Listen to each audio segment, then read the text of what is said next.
pensamiento judío. Nos referimos al concepto de pikuach nefesh, el valor de la vida que tiene dentro del judaísmo y se encuentra recogido en la Torá, la ley judía. Para acercarnos a este tema hemos recogido explicaciones de médicos y especialistas de la Asociación Médica Judía Rambam. La vida es el valor supremo en el judaísmo y de hecho todas las prohibiciones se anulan ante la posibilidad de salvar una vida.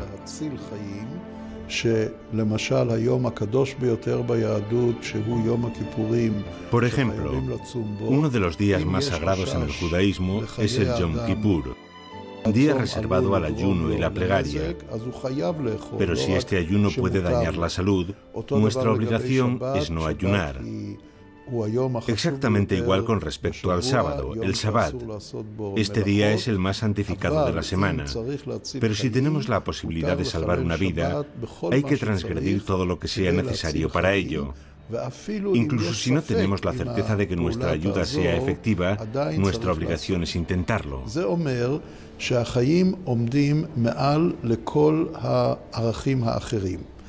Esto quiere decir que la vida prima por encima de todos los demás valores.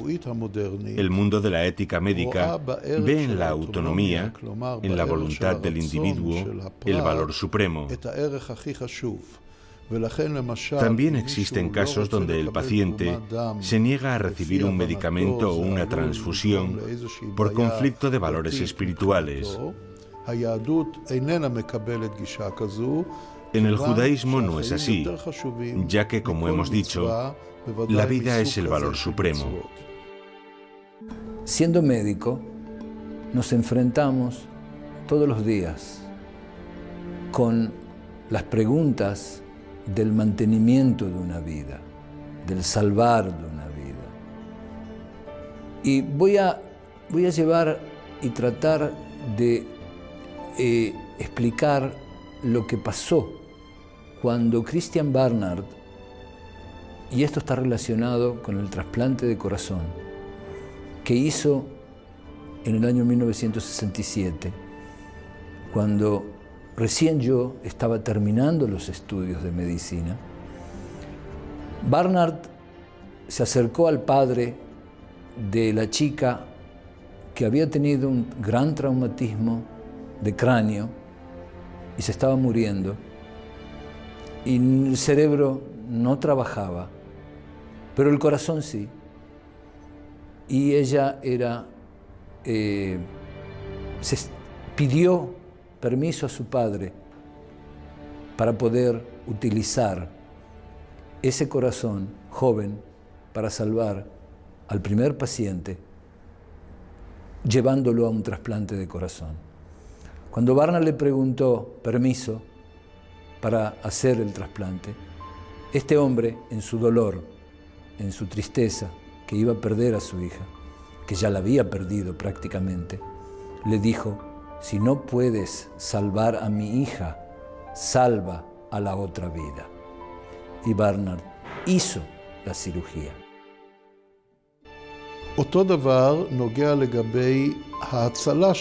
Así, con respecto a salvar una vida, estamos obligados a actuar, a pesar de que esto suponga un esfuerzo o en cierta medida un riesgo.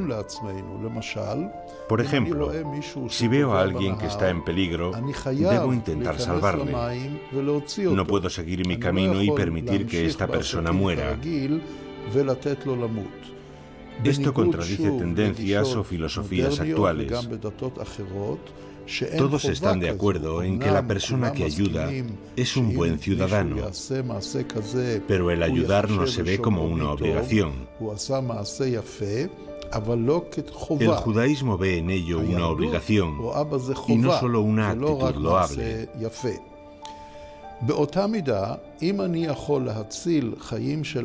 De la misma manera, si se puede salvar la vida de una persona donándole un órgano de mi cuerpo, hablamos de un donante vivo, y puedo hacerlo de forma que no ponga mi vida en peligro, también en este caso es mi obligación. Por ejemplo, si hay una persona que padece leucemia, es un tipo de cáncer, se puede morir y la única manera de salvarle es donando médula ósea. El judaísmo ve como obligación de ese donante compatible el hacerlo. A pesar de que conlleva dolor e incomodidad, es nuestra obligación.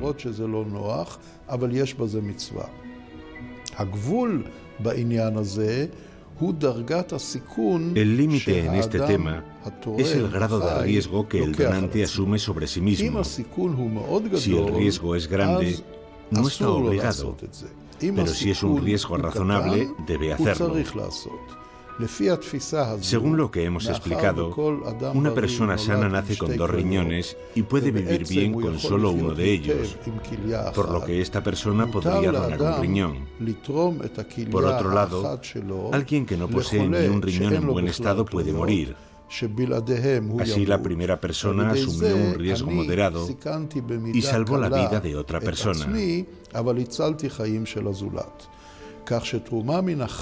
Así, la donación por parte de un donante sano, entre todos los casos que se pueden dar, es un acto de suma importancia y hay que animar a los que pueden hacerlo.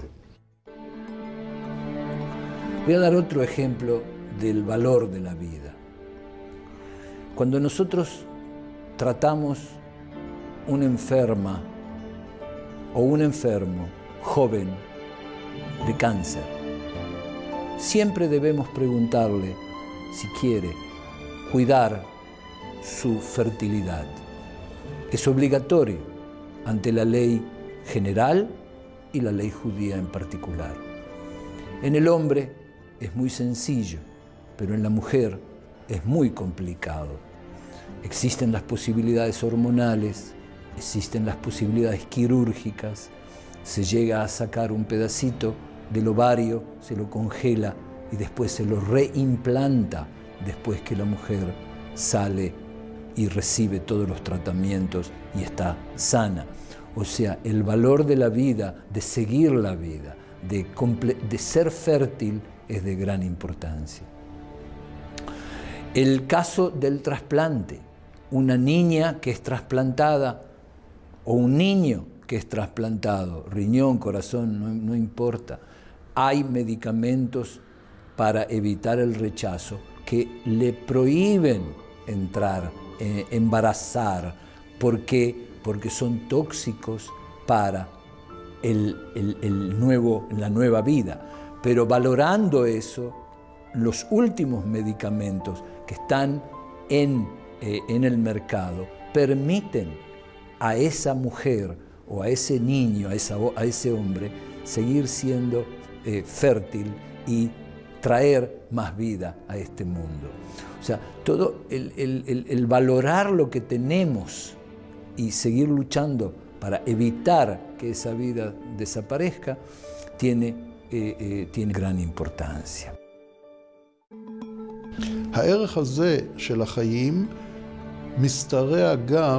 Este valor se proyecta también al final de la vida, y así la persona que llega al final de sus días, y si tenemos la posibilidad de prolongar o mejorar su vida, según el judaísmo, debemos hacerlo.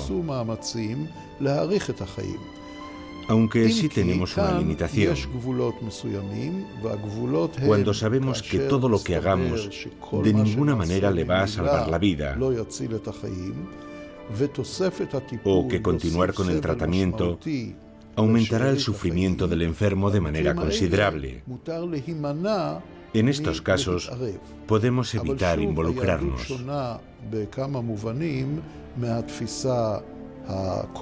El judaísmo se diferencia en varios aspectos de otras filosofías modernas, ya que no podemos adelantar la muerte de un paciente. Y por ello, si hablamos de un enfermo terminal que necesita respiración asistida, está prohibido desconectarlo para acortar su vida. En el mundo occidental no se ve así, y existe la opción de desconectarle el oxígeno.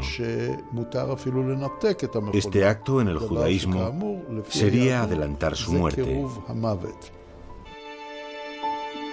En los trasplantados de médula ósea, que son los casos que tengo más experiencia, anteriormente, en los años anteriores, nos encontrábamos con un problema de que el trasplante se efectuaba, el paciente respondía perfectamente, después de 30 a 35 días de estar en el hospital, se retiraba a su domicilio, pero empezaban los grandes problemas de efectos secundarios, tanto del trasplante como de los medicamentos. El desarrollo de una enfermedad muy fea de la piel, las infecciones, hacían que el trasplantado de médula ósea, que es totalmente distinto al trasplantado de riñón o el trasplantado de corazón, es distinto.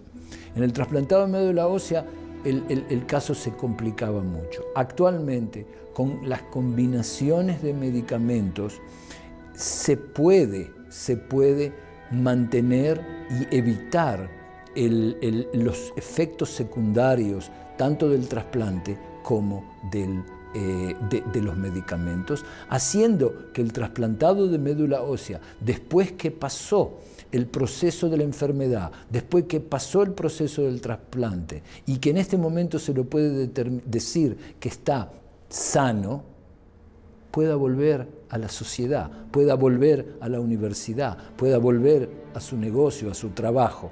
O sea, su vida ha cambiado drásticamente. Anteriormente los medicamentos eran buenos, pero no lo suficiente. Hoy son buenos, mejores que los anteriores.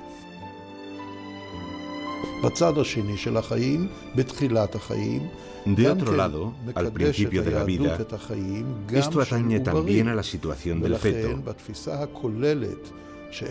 Por ello está prohibido acortar la vida de un feto, que ya comenzó a vivir su vida, y que su vida, en cierto aspecto, es independiente de la vida de su madre.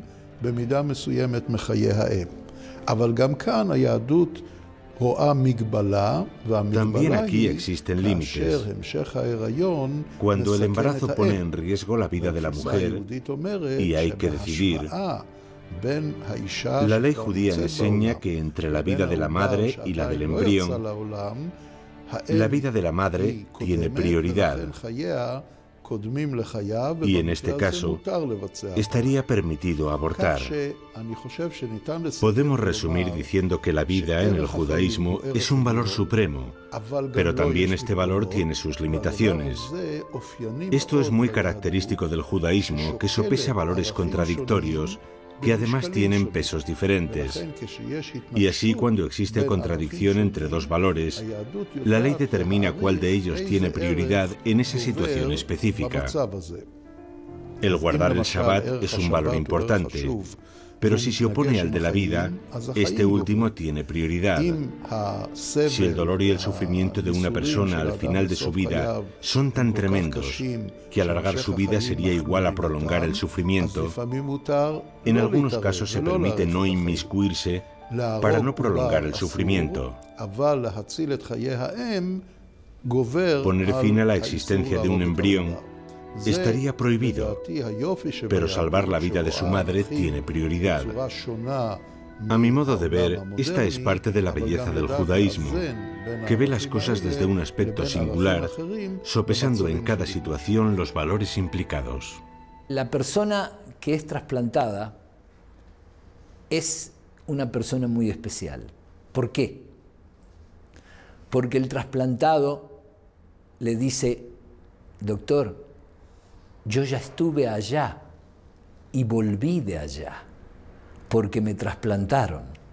¿Qué quiere decir? Es muy difícil y es muy fácil entender. Muy difícil desde el punto de vista psicológico, porque él le está diciendo: doctor, yo ya morí y volví. Me devolvieron porque tengo más cosas que hacer en este mundo. Y hasta aquí el programa de hoy. Una de las máximas judías nos enseña: el que salva una vida es como si hubiera salvado al mundo. Con esta reflexión nos despedimos felicitando a la Asociación